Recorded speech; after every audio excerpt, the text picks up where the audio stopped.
महागठबंधन के नेताओं के द्वारा चुनावी प्रचार पर निकलने मामले पर कटाक्ष करते हुए केंद्रीय मंत्री चिराग पासवान ने साफ कहा है कि आखिरकार देर से ही सही महागठबंधन के नेता अब चुनाव प्रचार के लिए निकले। तो मेरे छोटे भाई को शुभकामनाएं दूंगा कि कम से कम उन्होंने चुनाव प्रचार की शुरुआत तो की, क्योंकि एक लंबा समय बीत गया है। चुनाव की घोषणा हुए, नामांकन भी समाप्त हुए, एक लंबा समय बीत गया। अभी तक महागठबंधन के लोग चुनाव प्रचार में निकलना तो दूर, आपसी मतभेदों में ही उलझे हुए थे, उलझे हुए हैं। ऐसे में कम से कम अब ये लोग प्रचार के लिए निकले। बट अब जब ये लोग निकले, I think it's already too late in the day कि ये लोग जाएं और जनता को कन्विंस कर पाएं।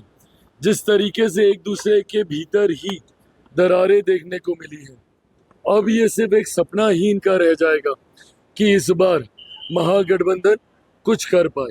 और मैं वैसे भी बार बार मैं कहता हूँ कि हमेशा आंकड़ों पे ध्यान दीजिए।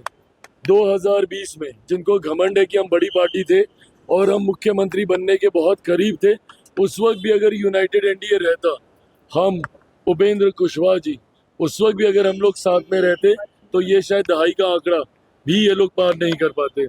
वो तो हम लोग अलग चुनाव लड़ रहे थे जिसका लाभ कहीं ना कहीं राष्ट्रीय जनता दल को हुआ, उसके बावजूद एनडीए ने सरकार बनाई। इस बार तो हम पांचों दल एक साथ हैं और इस बार बिखरा हुआ महागठबंधन है। एक दूसरे के साथ सो कॉल्ड फ्रेंडली फाइट ये लोग कर रहे हैं।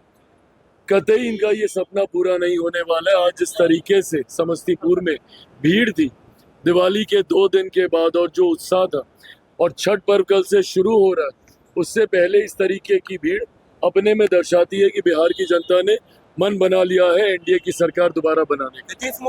दरअसल महागठबंधन दल के नेता अब चुनावी प्रचार के लिए मैदान में है और चिराग पासवान ने कहीं ना कहीं महागठबंधन के सभी नेताओं पर कटाक्ष करते हुए साफ कहा है कि देर से ही सही आखिरकार महागठबंधन के नेता अब जनता के बीच जा तो रहे हैं।